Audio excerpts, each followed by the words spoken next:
دفتر سے گھر واپس لوٹتے وقت میں نے راستے میں رک کر پھولوں کا بوکے خریدا تھا اور میں بہت ہی زیادہ خوش تھا۔ مجھے بس جلد سے جلد گھر پہنچنا تھا اور اپنی بیوی زینب کو سینے سے لگانا تھا۔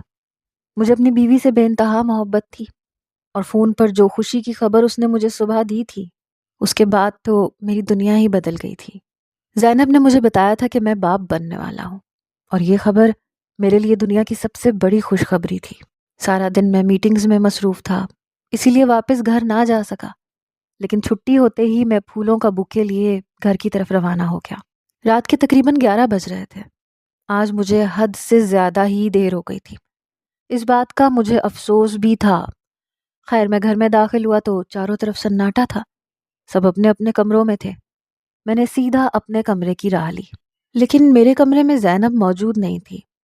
میں اسے آوازیں لگانے لگا، زینب، زینب کہاں ہو؟ میں نے اسے 1-2 آوازیں دی لیکن جواب نہ آیا، تو میں بیڈ پہ بیٹھ کے شوز اتارنے لگا۔ مجھے لگا واش روم میں ہوگی، لیکن جب 5-10 منٹ تک کوئی ہلچل نہ ہوئی تو میں نے اٹھ کے واش روم کا دروازہ بجایا، لیکن اندر سے کوئی آواز نہیں آئی، بلکہ دروازہ کھلتا چلا گیا۔ زینب واش روم میں بھی نہیں تھی، تو پھر وہ کہاں تھی؟ میں تیزی سے کمرے سے باہر نکلا، اسے سارے گھر میں تلاش کرنے لگا، یہاں تک کہ میں نے ایک ایک کونا دیکھ لیا، مگر وہ کہیں نہیں تھی۔ پھر میں نے اپنی ماں کے کمرے کا دروازہ بجایا۔ اندر داخل ہوا تو اماں بستر پہ آنکھیں بند کیے لیٹی تھیں۔ مجھے دیکھ کے اٹھ کے بیٹھ گئیں، کہنے لگیں، آ گیا میرا بچہ، آج تو بہت ہی زیادہ دیر کر دی۔ میں نے اماں سے کہا، اماں زینب کہاں ہے؟ میں نے سارا گھر دیکھ لیا لیکن وہ کہیں نہیں ہے۔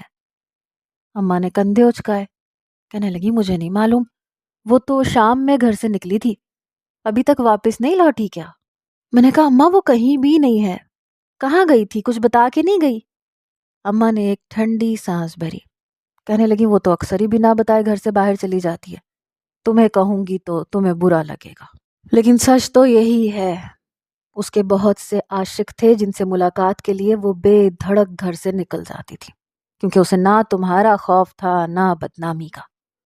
پردے کی آڑ میں وہ بڑی آسانی سے اپنا منہ چھپا کے اپنے عاشقوں کے ساتھ گھوم پھر جو سکتی تھی۔ اماں کی بات سن کے مجھے بہت برا لگا۔ میں نے کہا، اماں خدا کے واسطے ایسی باتیں نہ کریں، اب یوں تو نہ کہیں، اب تو میں باپ بننے والا ہوں، میری بیوی کی عزت کا کچھ تو پاس رکھیں۔ میری بات سن کر اماں نے چونک کے میری طرف دیکھا، پھر کہنے لگی، کیا کہہ رہے ہو؟ کیا زینب امید سے تھی؟ میں نے مسکرا کے کہا، ہاں اماں، وہ امید سے تھی، لیکن اس نے یہ بات سب سے پہلے مجھے بتائی تھی، اور میں نے اسے منع کیا تھا کہ ابھی گھر میں کسی کو نہ بتانا، ہم دونوں مل کر آپ سب کو سرپرائز دینا چاہتے تھے، لیکن اب نہ جانے وہ کہاں چلی گئی ہے۔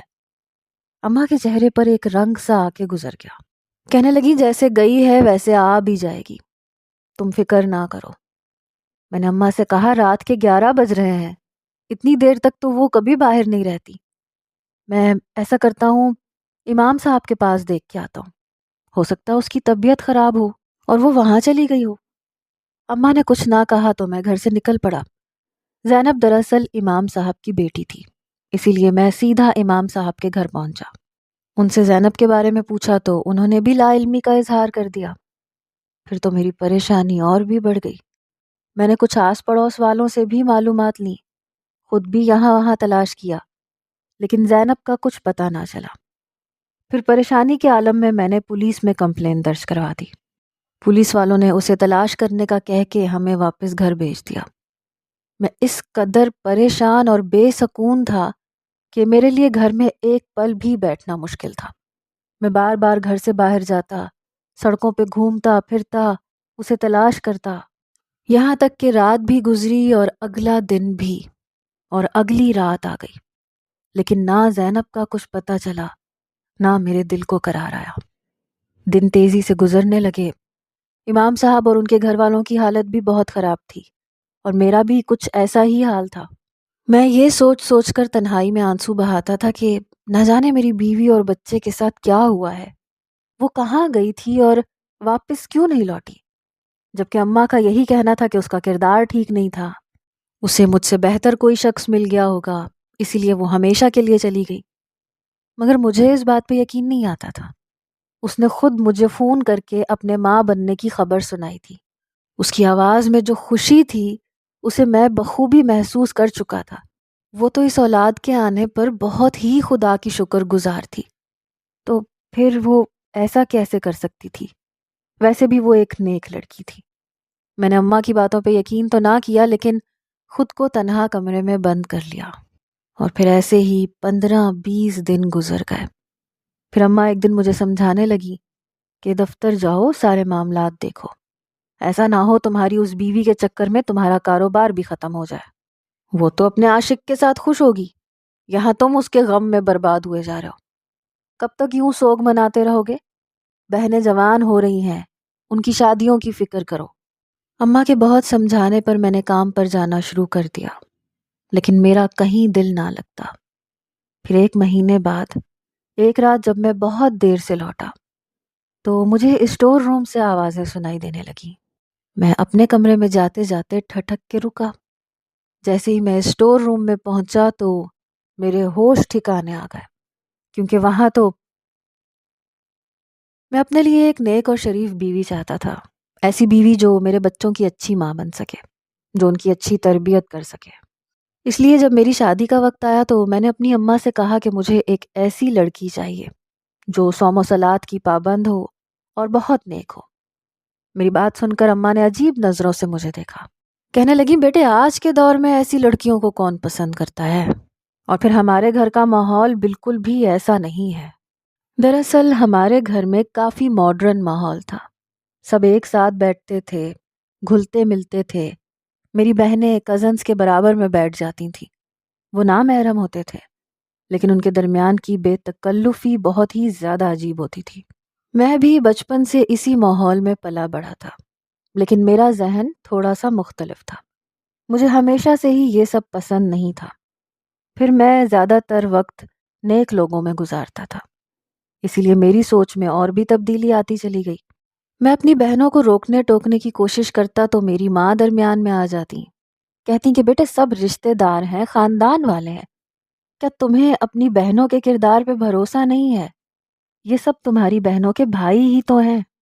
کافی دفعہ میں نے اپنی بہنوں کو، اماں کو سمجھانے کی کوشش کی تھی کہ بات بہنوں کے کردار کی نہیں ہے، بلکہ دینی تقاضوں کی ہے، شرم و حیا اور پردے کی ہے، لیکن یہ بات نہ میری ماں کو سمجھ میں آتی تھی اور نہ بہنوں کو۔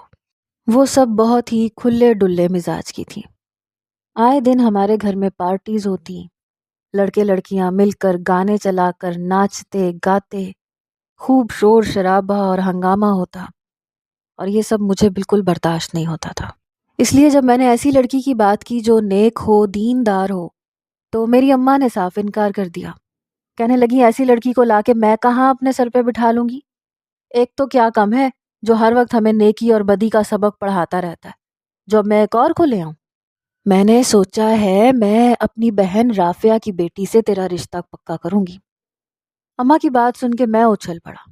میں نے کہا، بالکل بھی نہیں، میں تمنا سے ہرگز شادی نہیں کروں گا۔ وہ انتہائی ماڈرن لڑکی ہے، ہر غیر مرد کے ساتھ ہاتھ ملاتی ہے، اس سے باتیں کرتی ہے، بلا ضرورت وہ مجھ سے اتنا بے تکلف ہو جاتی ہے۔ میری بات سن کر اماں بولی کہ اس میں کیا بری بات ہے، آج کل تو ہر لڑکی ایسا ہی کرتی ہے، یہ زمانے کے تقاضے ہیں، بدلتے ہوئے وقت کے ساتھ ہمیں بدلتے رہنا چاہیے۔ میں نے انکار میں سر ہلایا۔ میں نے کہا، نہیں اماں، بدلتے ہوئے وقت کے ساتھ زمانہ تو بدل سکتا ہے، لیکن ہم مسلمانوں کے لیے ہماری تعلیمات ہمیشہ ایک جیسی رہیں گی۔ میری بات پر اماں خاموش ہو گئی، لیکن انہوں نے قسم کھائی تھی کہ وہ میرے لیے ایسی لڑکی کی تلاش نہیں کریں گی۔ پھر اماں نے اسی شام کو خالہ اور تمنا کو بلا لیا۔ تمنا بلا جھجک میرے کمرے میں چلی آئی، میرے سامنے بیٹھ گئی، میرا ہاتھ پکڑ لیا، کہنے لگی، میں آپ کو بہت پسند کرتی ہوں اسد۔ خالہ نے اماں سے میرا ہاتھ مانگا ہے، میں تو بہت خوش ہوں کہ میں اور آپ ایک ہونے والے ہیں۔ ایک بار آپ کی مجھ سے شادی ہو جائے تو یہ جو آپ ہر وقت بورنگ سا روپ لیے پھرتے ہیں، میں یہ سب ختم کر دوں گی، میں آپ کو اپنے جیسا بنا دوں گی۔ تمنا کا چہرہ خوشی سے سرخ ہو رہا تھا، جبکہ میرے سر پہ آسمان گر پڑا تھا۔ میں سر سے پاؤں تک اس لڑکی کو دیکھ رہا تھا جس نے لباس کے نام پہ نیم برہنہ سے کپڑے پہنے ہوئے تھے۔ نہ جانے وہ کیسا کپڑا تھا کہ اس کا پورا وجود آر پار ہو رہا تھا۔ برانڈز کے نام پر آج کل اسی طرح کے کپڑے آ رہے تھے جن کا پہننا نہ پہننا برابر تھا۔ میں نے بے اختیار ہی اپنی نظریں چرائی تھیں۔ اپنا ہاتھ اس کے ہاتھ سے چھڑوا کر اس سے کہا تھا کہ میں تم سے شادی نہیں کرنا چاہتا تمنا۔ میں نے اماں کو منع کیا تھا لیکن اماں کو یہ بات سمجھ میں نہیں آتی۔ بہرحال بہتر یہ ہے کہ تم اس بات کو دل سے نہ لگانا، اماں سے میں خود بات کر لوں گا۔ میں نے سختی سے اسے انکار کر دیا تھا۔ کتنی ہی دیر وہ مجھے گھورتی رہی، پھر کہنے لگی ایک نہ ایک دن تم اپنے اس فیصلے پر ضرور پچھتاؤ گے۔ پھر میرے کمرے سے نکل کے چلی گئی۔ اس کے بعد میرا اور اماں کا اس رات بہت جھگڑا ہوا۔ مجبوراً اماں نے خالہ کو رشتے کے لیے خود ہی انکار کر دیا۔ اماں نے مجھ سے بات چیت بند کر دی۔ وہ سخت ناراض تھیں۔ میں روز انہیں منانے کی کوشش کرتا لیکن انہیں مجھ سے کہیں زیادہ تمنا عزیز تھی۔ پھر ایک دن میرے بہت منانے پر اماں مان گئی، لیکن اس دن کے بعد سے میں نے شادی والا موضوع نہیں چھیڑا، نہ اماں نے میری شادی کی بات کی۔ اس بات کو 3 مہینے گزر گئے۔ ایک دن جب میں نماز پڑھ کے مسجد سے باہر نکلا تو میں نے دیکھا کہ مسجد کے امام صاحب خاموشی سے ایک کونے میں بیٹھے تھے۔ چہرے پر کچھ پریشانی تھی۔ میں ان کے پاس جا کے بیٹھ گیا۔ پوچھا کہ امام صاحب کوئی بات ہے تو مجھے بتائیں، شاید میں آپ کا مسئلہ حل کر دوں۔ ہم پیسے والے لوگ تھے، اس لیے میں نے سوچا کہ اگر انہیں پیسوں وغیرہ کی مدد چاہیے ہوگی تو میں فوراً سے کر دوں گا، کیونکہ وہ بہت ہی نیک اور معتبر انسان تھے۔ کافی عرصے سے ہمارے علاقے کی مسجد کے امام تھے، سبھی ان سے اچھی طرح واقف تھے۔ امام صاحب نے سر اٹھا کے میری جانب دیکھا، دھیرے سے مسکرا دیے، کہنے لگے بس بیٹا، میں اللہ کی رضا میں راضی ہوں۔ میں نے کہا امام صاحب پھر بھی اللہ اپنے نیک بندوں کی مدد کے لیے کسی نہ کسی کو ذریعہ بناتا ہے، کیا پتہ میں ذریعہ بن جاؤں۔ میں نے امام صاحب کا ہاتھ پکڑا تو وہ آہستگی سے کہنے لگے میری بیٹی زینب بہت ہی پیاری بچی ہے، میں نے اپنی مرضی سے اس کی شادی پکی کی تھی، لیکن 6 مہینے میں ہی اس لڑکے کا انتقال ہو گیا جس کے ساتھ اس کی شادی پکی ہوئی تھی۔ اب اس کے لیے رشتے نہیں آ رہے، پتہ نہیں کیوں لیکن لوگ میری بیٹی کو منحوس کہہ رہے ہیں۔ لوگ کہہ رہے ہیں کہ اس کی وجہ سے اس لڑکے کا انتقال ہوا ہے، جبکہ یہ تو اللہ کی رضا تھی۔ اب سمجھ میں نہیں آتا کہ میں لوگوں کو کس طرح سمجھاؤں۔ آج کل لوگوں کے عقائد تو ویسے ہی کمزور ہو چکے ہیں، لیکن مجھے اللہ کی ذات پہ پورا بھروسہ ہے۔ زینب میری اکلوتی بیٹی ہے، بہت نیک اور نمازی بچی ہے، میں چاہتا ہوں کسی ایسے شخص سے اس کی شادی ہو جائے۔ امام صاحب کی بات سن کر میں چونک اٹھا تھا۔ واقعی امام صاحب کے گھر والوں میں سے میں نے آج تک کسی کو نہیں دیکھا تھا۔ اگر ان کے گھر سے کوئی نکلتا تو اس قدر پردے میں ہوتا تھا کہ ہمیں پتہ ہی نہیں ہوتا تھا کہ وہ کون ہے۔ پھر امام صاحب سے بھی ہم اچھی طرح واقف تھے۔ بنا دیکھے بنا جانے میں نے ایک لمحے میں ہی یہ فیصلہ کر لیا کہ میں زینب کو اپنی شریک حیات بناؤں گا۔ اگر اللہ کی رضا سے اس کے منگیتر کا انتقال ہو گیا تھا تو اس میں اس بیچاری کی تو کوئی غلطی نہیں تھی۔ میں نے امام صاحب سے کہا کہ آپ فکر نہ کریں، جلد ہی آپ کی پریشانی حل ہو جائے گی۔ یہ سن کے وہ دھیرے سے مسکراتے ہوئے کہنے لگے ہاں بے شک، اللہ بہت بڑا ہے، وہ اپنے بندوں کو تنہا نہیں چھوڑتا۔ امام صاحب سے رخصت لے کر میں اپنے گھر پہنچا تو میری بہنیں اور اماں فل آواز میں ٹی وی چلا کے بیٹھی ہوئی تھی۔ میں نے ریموٹ اٹھا کے ٹی وی بند کیا۔ اماں سے کہا کہ مجھے آپ سے ضروری بات کرنی ہے۔ میری بات سن کے اماں کہنے لگی ہاں بولو، یہی کہو گے کہ ٹی وی دیکھنا گناہ ہوتا ہے، ہم ہر وقت ٹی وی کیوں دیکھتے ہیں، آواز اتنی زیادہ کیوں ہوتی ہے؟ اماں نے جھنجھلا کے کہا۔ نہ جانے میری اماں کو ایسی باتوں سے کیوں اتنی چڑ تھی۔ میں نے اماں سے کہا نہیں، میں اس وقت کچھ اور بات کرنا چاہتا ہوں۔ میری بات سن کر میری بہنیں اور بھائی بھی فوراً سے جمع ہو گئے کہ ایسی بھی کیا بات ہے۔ مجھ سے چھوٹے 2 بھائی تھے، پھر 2 بہنیں تھیں، میں گھر میں سب سے بڑا تھا۔ میں نے اماں سے کہا کہ میں نے اپنے لیے لڑکی تلاش کر لی ہے، اب آپ رشتہ لے جانے کا انتظام کریں۔ میں چاہتا ہوں کہ میری شادی سادگی سے ہو۔ میری بات سن کے اماں اچھل پڑی، کہنے لگی تمہیں تو کوئی بہت ہی نیک اور شریف لڑکی چاہیے تھی، پھر اب کسے دیکھ آئے ہو؟ میں نے مسکرا کے اماں سے کہا کہ میں نے لڑکی دیکھی تو نہیں ہے، لیکن اتنا یقین ضرور ہے کہ وہ واقعی نیک اور دیندار ہوگی، اس لیے بس آپ رشتہ لے جائیں۔ اماں پوچھنے لگی کون ہے، کہاں رہتی ہے، اس کا باپ کیا کرتا ہے، ان کا اسٹیٹس کیا ہے؟ میں نے آہستگی سے اماں کو بتا دیا کہ وہ ہمارے مسجد کے امام صاحب کی بیٹی زینب ہے۔ یہ سننا تھا کہ اماں اچھل پڑی، کہنے لگی ایسی لڑکی کو میں کیسے بہو بنا سکتی ہوں؟ اس کے ابا تو مسجد سے ملے ہوئے کوارٹر میں رہتے ہیں، ان کے اپنے پاس کچھ بھی نہیں ہے، ان کی تنخواہ بھی بہت محدود سی ہے۔ ایسی لڑکی کو میں اپنے گھر کی بہو بناؤں گی تو سارا خاندان مجھ پہ ہنسے گا۔ بیٹے کو MBA کروا کے کاروبار جما کے دینے کے بعد میں ایسی لڑکی کو بہو بنا کے لے آئی، تمہاری خالائیں تھو تھو کریں گی مجھ پہ۔ تمنا جیسی پڑھی لکھی اسٹائلش لڑکی کو چھوڑ کے میں کیسے ایسی لڑکی کو بہو بنا سکتی ہوں جو ہماری فیملی میں ایڈجسٹ بھی نہ کر سکے؟ جانتے تو ہو کہ ہم لوگ اپنی برادری کے لوگوں میں رشتہ کرتے ہیں۔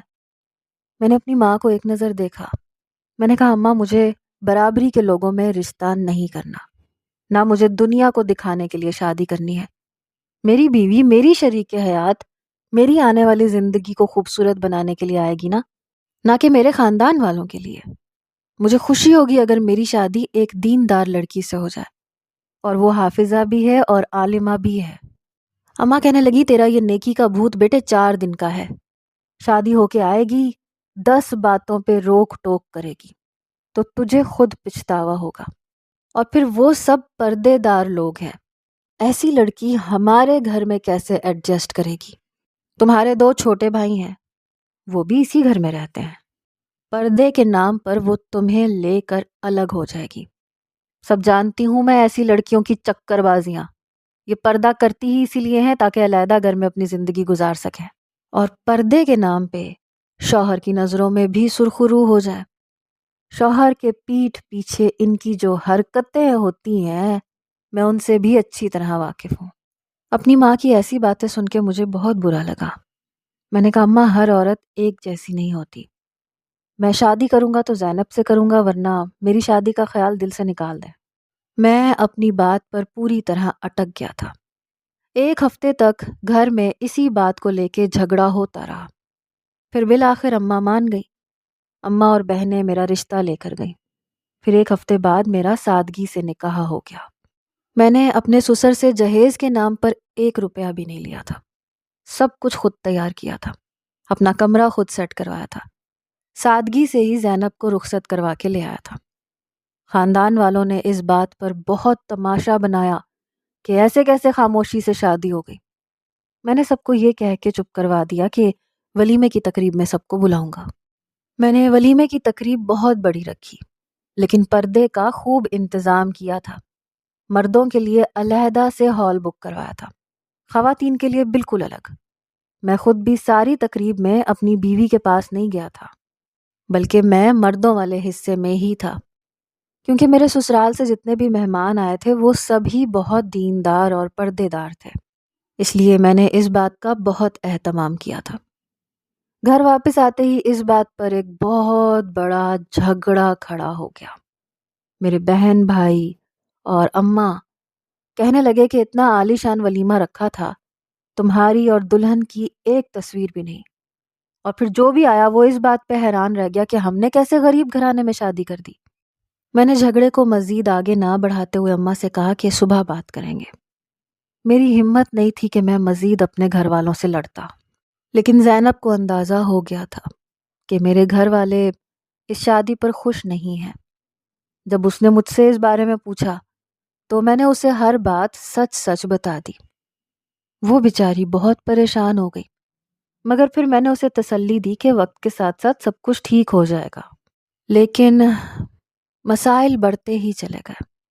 زینب گھر میں بھی حجاب پہن کے رکھتی تھی، کیونکہ میرے 2 چھوٹے بھائی بھی تھے جو جوان تھے اور زینب کے لیے نامحرم تھے، اور اس بات پر میری ماں بار بار زینب کو باتیں سناتی، مجھ سے شکایت کرتی کہ تیرے بھائی بد کردار تھوڑی ہیں، اتنے بد نظر تھوڑی ہیں کہ اپنی بھابھی پہ نظر ڈالیں گے، پھر تیری بیوی ہمیں کیا جتانا چاہتی ہے؟ میں نے بار بار اماں کو بتایا کہ شرعی پردہ ایسے ہی ہوتا ہے، لیکن اماں اسے زینب کی چالاکی سمجھتی تھی۔ دن گزرتے گئے، میرے گھر میں زینب کے لیے مشکلات بڑھتی گئیں، ساتھ میں میری پریشانیوں میں بھی اضافہ ہو گیا، کیونکہ میں جب بھی گھر آتا تھا تو اماں مجھے یہ بتانا نہیں بھولتی تھیں کہ میری بیوی کس طرح بغیر حجاب کے چھت پہ جاتی ہے، اور تب اسے پردے کا خیال نہیں آتا۔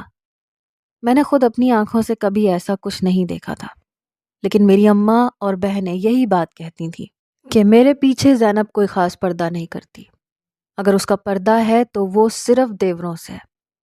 میں جانتا تھا کہ اماں کو تمنا کو بہو بنانا تھا، اسی وجہ سے وہ شاید زینب کو قبول نہیں کر پا رہی تھیں۔ تبھی میں کسی بھی بات پر اماں کو کوئی جواب نہیں دیتا تھا، نہ میں نے زینب سے کبھی کوئی سوال کیا۔ پھر ہماری شادی کے 3-4 مہینے بعد ایک دن زینب کا فون آیا۔ اس نے مجھے ایسی خبر سنائی کہ میں حیران رہ گیا۔ وہ کہنے لگی کہ میری طبیعت بہت خراب تھی، میری اماں مجھے ہاسپٹل لے کر گئی تھیں، کیونکہ آپ کی اماں نے منع کر دیا تھا، تو میں اپنی اماں کے ساتھ چلی گئی۔ آپ کو فون نہیں کیا کہ آپ پریشان ہو جائیں گے۔